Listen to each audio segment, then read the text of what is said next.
Of COVID-19 in Cameroon after going through nightmarish trajectories. Right ahead, 44-year-old Stefan Jigumbita tells us how his life was saved.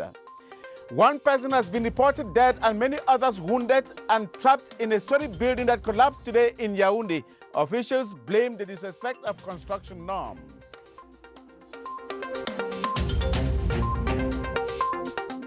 And Cameroonian giant employers, the CDC and PAMOL, have hailed reconstruction efforts of the government and say it will inject life into the dying economy of the southwest and northwest regions.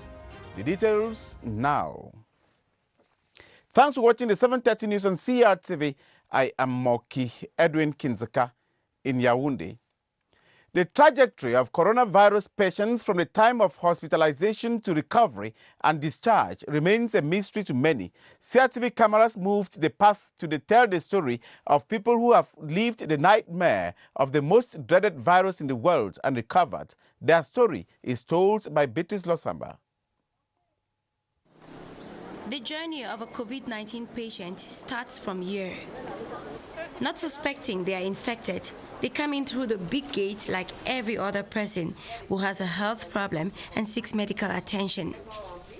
The General Hospital of Yaoundé has introduced questionnaires to make detecting positive cases easier. From the answers of the questionnaires, suspected cases are directed to this room where their samples are taken for testing. Dr. Aja Sharif is focal point for COVID-19 at the Yaoundé General Hospital. She says it takes about 3 to 5 days to get the results. If tested positive, it is up to the response team at the National Emergency Health Operations Center to decide where they will be hospitalized. Dr. Aja Sharif says less serious cases are referred to the General Hospital where we are now. They come in through an isolated entry point in an ambulance and walk the path of this security barrier into this dormitory, formerly reserved for nurses. It is situated some 500 meters away from the rest of the hospital. 7 of the 20 beds are occupied now by patients who are closely monitored by this team of 2 nurses and 2 hygiene experts who work in 2 shifts. When a patient is asymptomatic, we generally do some clinical follow-up daily. Patients who have mild symptoms, we do symptomatic treatment. If it is cough, we give a coughing remedy. If it is fever, we bring down the temperature. The hospital takes charge of everything, including their 3 square meals, changes beddings, and provides medication. They are quarantined for 14 days, after which a test is conducted again to confirm they've recovered. It gives them a green card to be discharged from the hospital. But they take an appointment for checkup again after 14 days to dismiss any reinfection.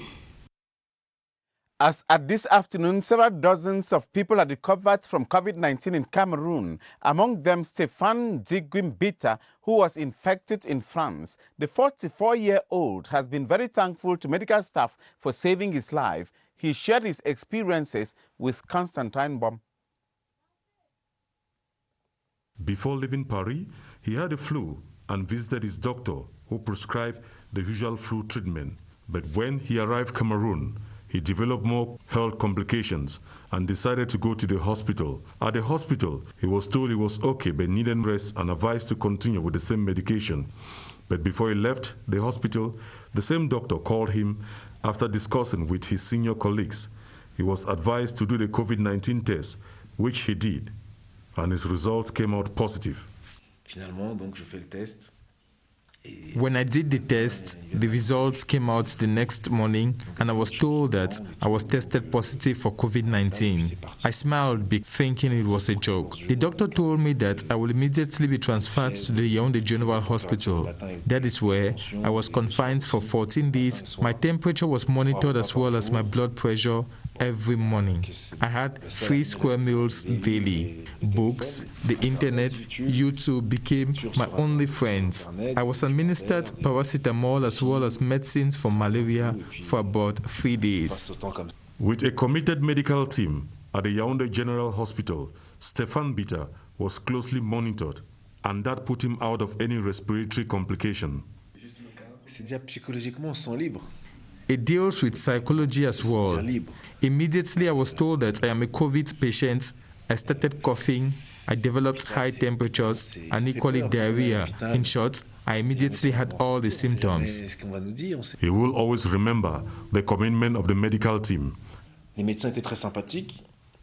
The doctors were nice and professional. They paid attention to my worries, even over the phone. I received calls from Centre Pasteur daily, and I was very surprised, contrary to what people say happen in hospitals in Cameroon. The team was very committed, and I never felt abandoned by them. He will still take another test on April 15 just to confirm that he has fully recovered and does not pose a threat to the society. He calls on Cameroonians to respect the 13 measures implemented by the state to curb the spread, and he also emphasized on social distancing and regular washing of hands. Social media platforms have upset the traditional information and communication channels. Health and communication officials in Cameroon are maximizing the use of these platforms, not only to ventilate useful information on COVID-19, but also to circumvent fake news and ill-intended political propaganda. Kilandan Difon spoke with a communication expert and now reports. COVID-19 update is awaited every evening across a wide spectrum of social and traditional media platforms. 4 p.m. Thursday, April 9, the Minister of Public Health tweets, "Out of all positive confirmed cases, we currently have only 49 hospitalized cases, 17 cases on oxygen or simply non-invasive ventilation. About 15 people have just carried out a control test. Interested parties can return home this evening." The minister in charge of public health have been giving, information concerning, the progress of the disease, and those who are taken in charge and those who are cured. I think this is a very good job which is done, and everybody can recognize it.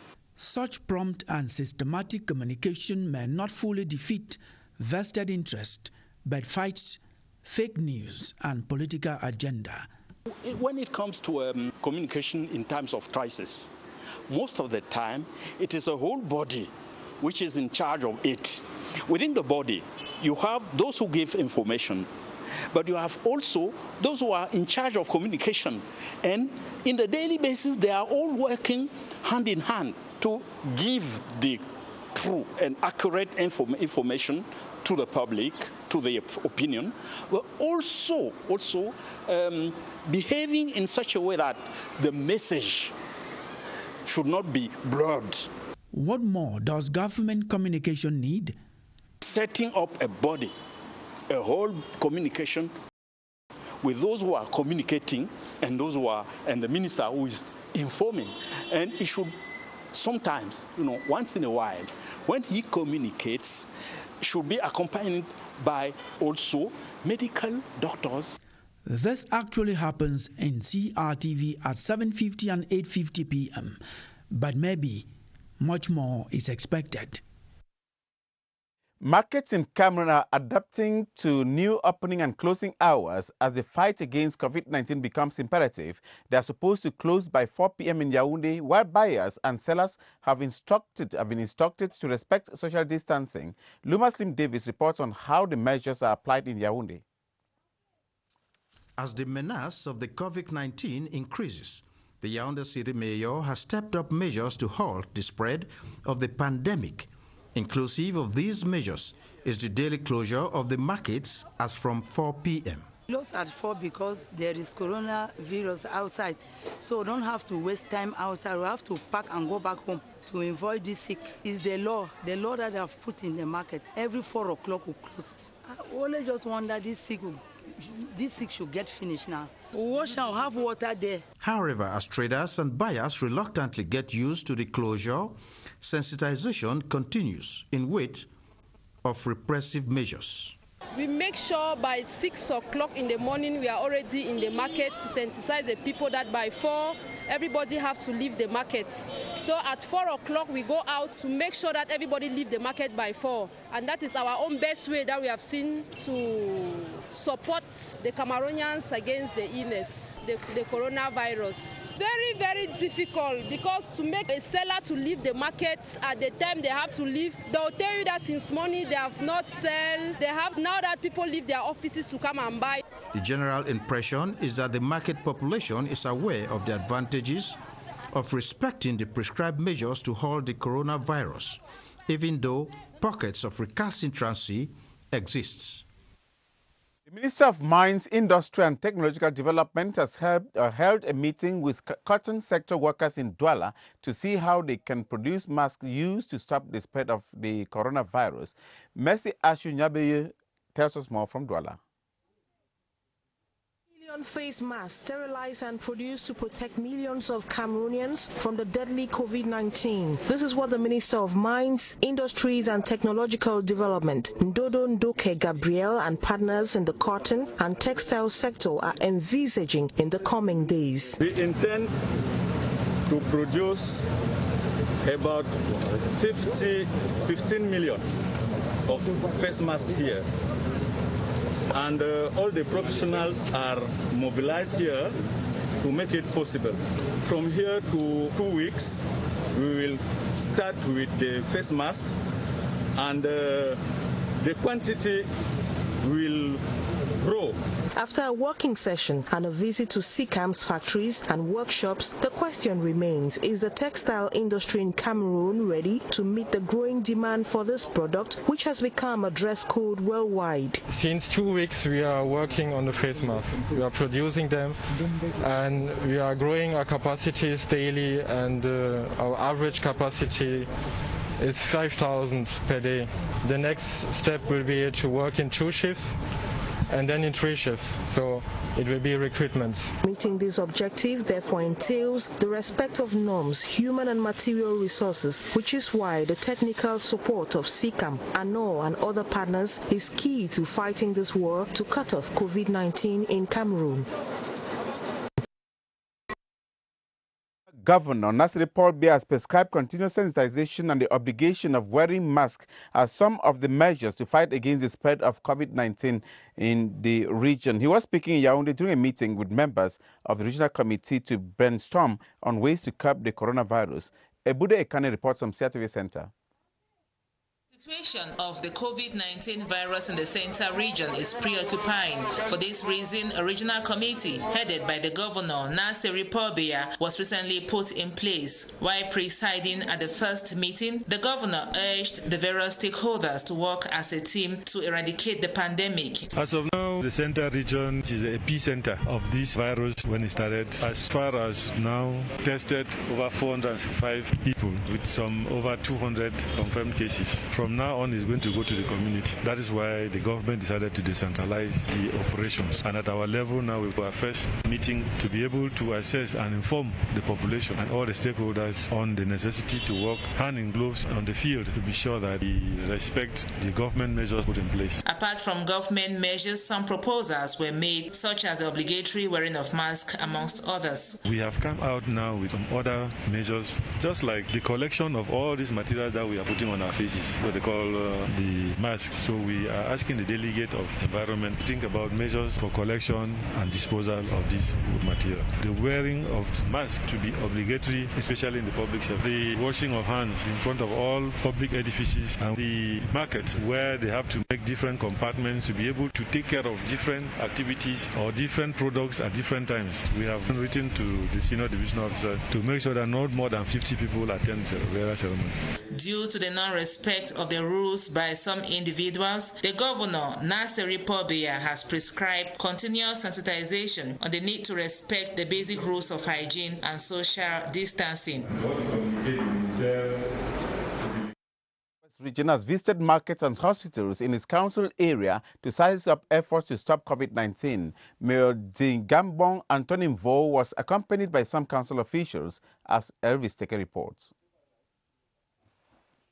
With COVID-19, prevention is better than cure. However, the Womb District Hospital should be ready to respond adequately if a suspected case is reported. I'm here with the district medical officer, with the director of the hospital, my deputy mayors, and member of the health committee for the council. We are very impressed with what has been done, because we have the isolation unit which has 4 beds.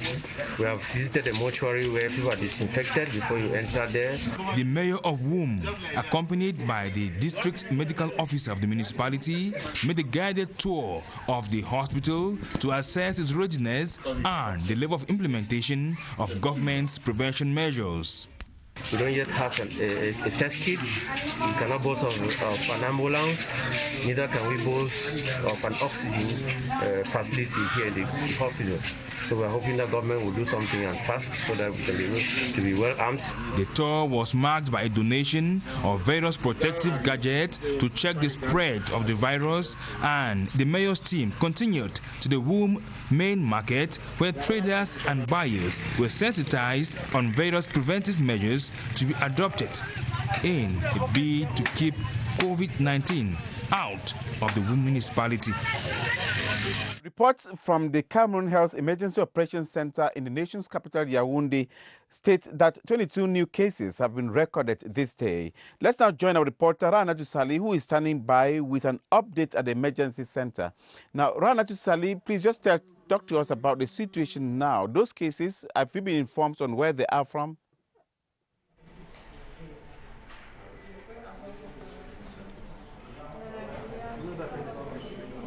Good evening, Moki Edwin. News from this end has it that 22 new cases of the COVID-19 were confirmed today, making it a total number of 803 COVID-19 cases in the country. 6 regions are affected by this pandemic. That is the center, littoral, west, southwest, east, and the south region. With the figures that keep increasing, there is no doubt that Cameroon is rising up to a bigger challenge of this pandemic and might soon be counting thousands. The death toll, we are told, stands at 12. Nonetheless, 61 people have recovered from the disease, and Cameroonians are becoming more aware and conscious of the dangers of this pandemic. Proof is that the Yaoundé Public Health Emergency Center today receives 2,146 calls. Some call to share their symptoms, others to get advice. The toll-free number remains 1510. Ranatu Sali from the Public Health Emergency Center for the 7:30 News.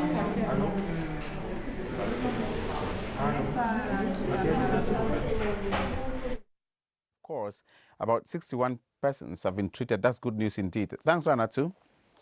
Now, we move to the Prime Minister's office, where Prime Minister Joseph John Gutte has held a meeting with heads of religious bodies, Muslim dignitaries, and leaders of political parties to evaluate measures put in place to fight against the spread of the coronavirus.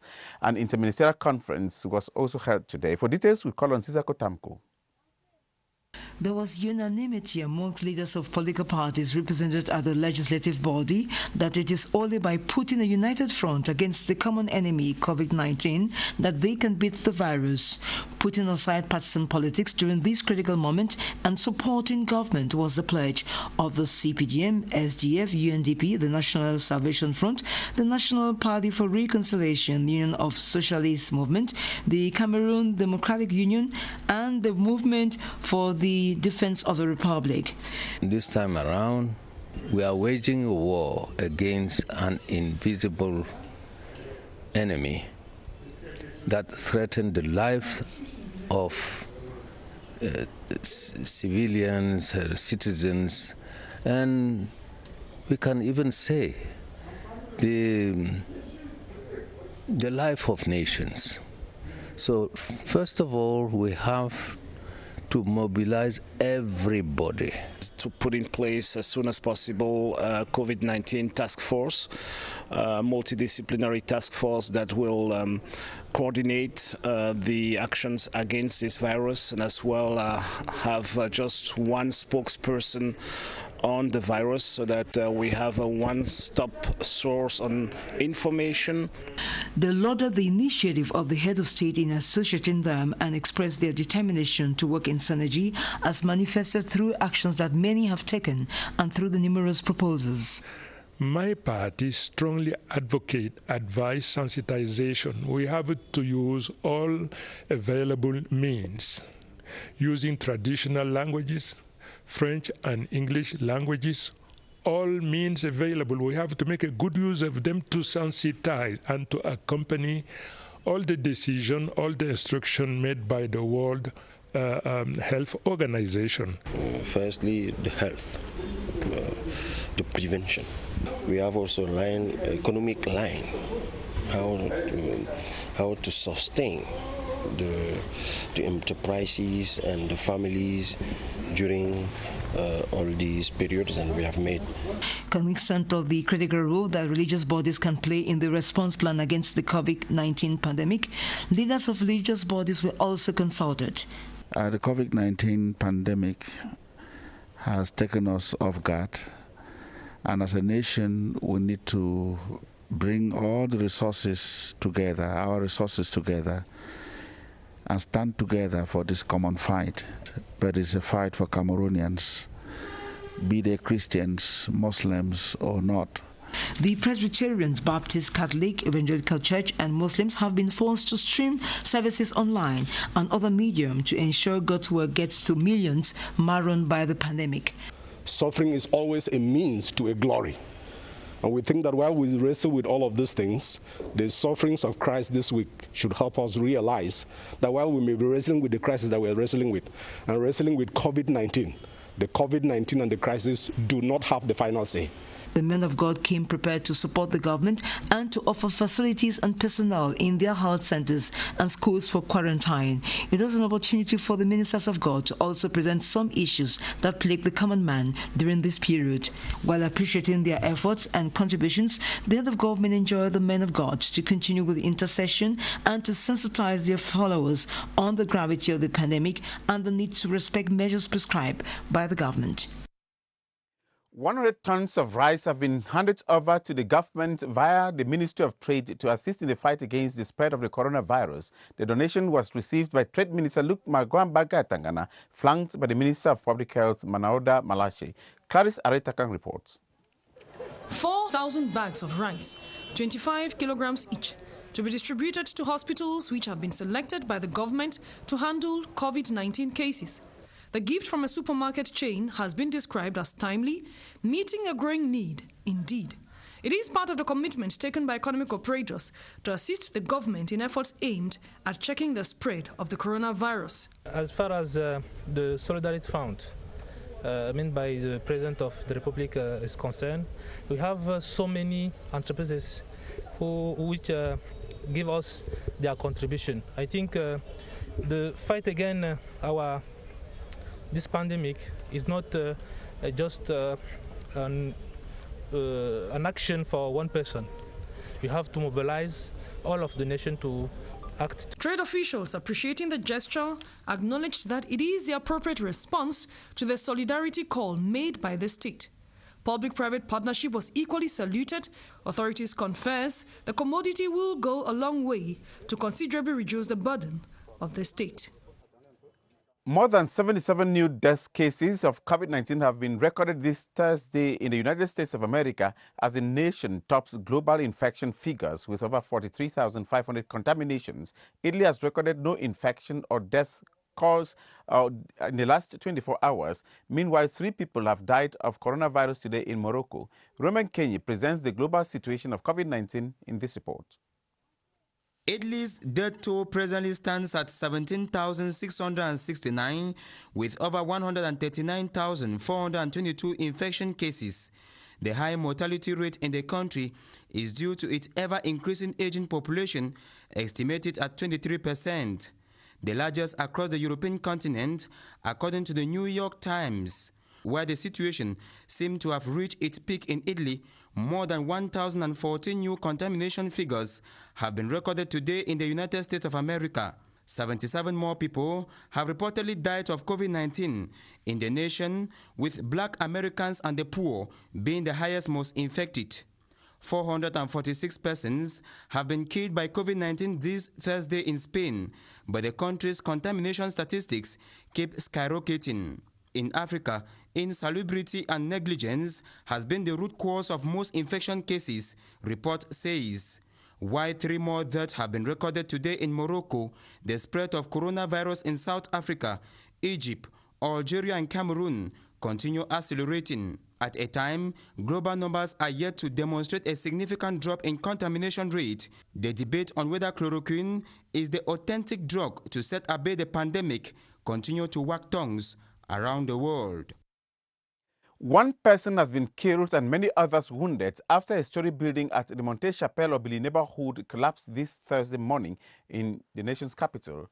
Our regional correspondent Colette Jani reports that the engineers on site after the sad incident disclosed that it was as a result of the non-respect of construction norms. Mr. Jean-Marie Sele is inconsolable. His 15-year-old daughter died in his story building that collapsed this Thursday at the Untitled neighborhood at about 8:30 a.m. It was immediately clear why the building collapsed. This morning at about 8, I heard a noise. Few minutes, I saw people rushing left, right. We invited the mayor over here at this scene you are seeing now, with the level of destruction that he has caused, with human life lost. 2 years back, we leveled this man a complaint and the mayor visited this site. We have seen the building for a long time. It has no pillars. Before the building finally comes down today, the blocks had been falling. We've complained to have come here. I discussed with the man. He said, on va voir ce qu'on va faire.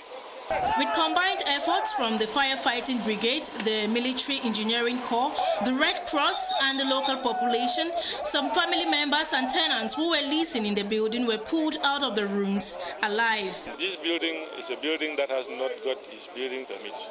We are calling on the council, on the city mayor and the other mayors to do everything possible to come up with a team that is going to be checking this building permit and make sure that the constructions respect the norms in a big city like Yaoundé. It's a sad situation. Just a 15-year-old girl was confirmed dead. Many others who were seriously wounded were rushed to the hospital immediately.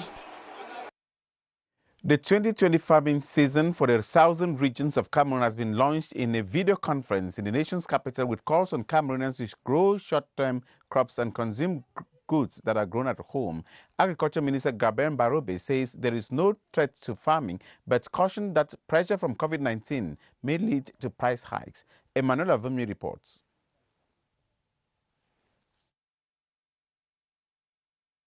« 22 cas positifs. Pour ce qui est des patients guéris. Find out what really is happening with the feed we are asking from our producers out here. We're talking about the farming season for the southern regions of Cameroon, which has been launched in a video conference in Yaoundé with calls on Cameroonians to grow short-term crops and consume goods grown at home. Agriculture Minister Gabriel Barobe says there is no threat to farming, but cautioned that pressure from COVID-19 may instead make prices to hike. We have a report with Emmanuel Avami.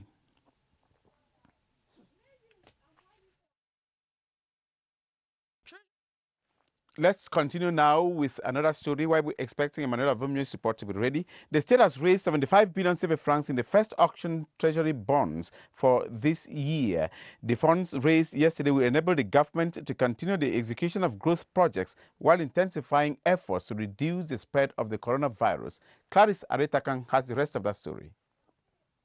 Treasury officials say the exercise ran smoothly and better than expected, given the present global socio-economic environment pressured by the coronavirus pandemic.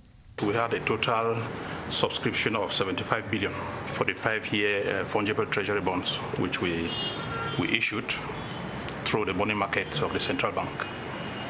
And considering that it was like a kind of auction, we retained, out of the 75 billion, we retained 71 billion, because there are some subscribers who put up very high interest rates, which we could not retain. The funds will be channeled towards the execution of development projects.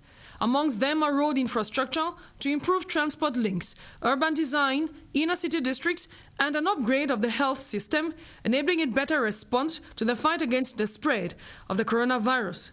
Meanwhile, Next week, we have the treasury bonds of 3 years for an amount of 70 billion. And the other week, the following week, the week of 29th, we shall be having treasury bonds of 2 years. So it's a whole package with a total of 220 billion. Fungible treasury bonds of 3 years are already open and will be closed on Wednesday the 15th at 11 a.m. The 2020 finance law authorizes the government to raise 320 billion CFA francs in public securities. The staff and management of CDC and PAMOL, two public establishments in the southwest region, have expressed their gratitude to the government following the start of reconstruction of the southwest and northwest regions. The heads of the enterprises say rehabilitation will revive the economies of the two regions.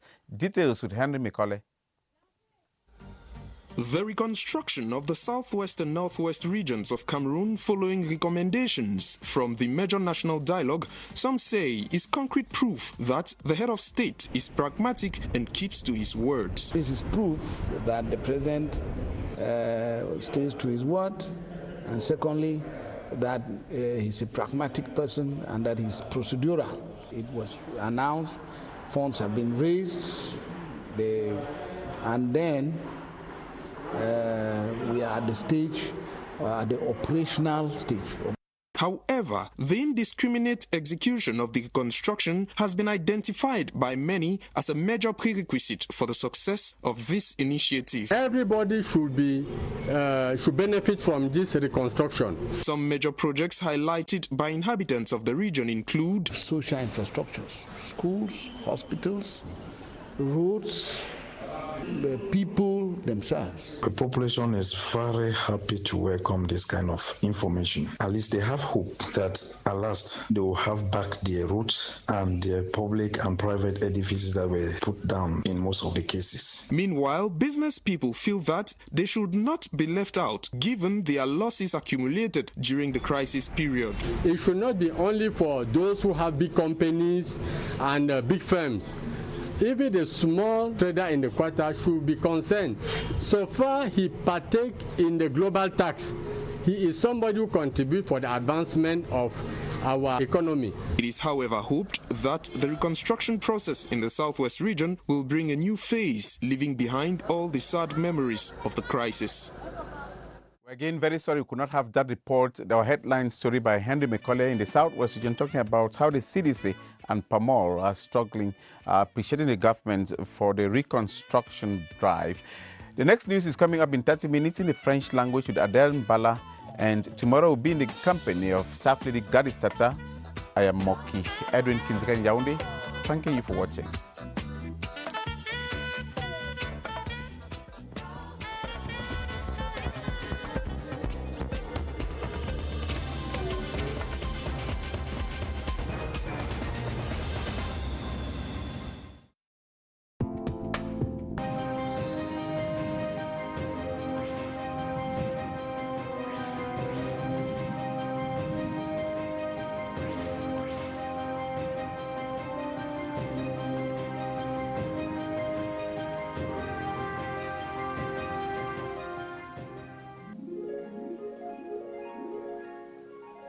CRTV News, nothing but the news.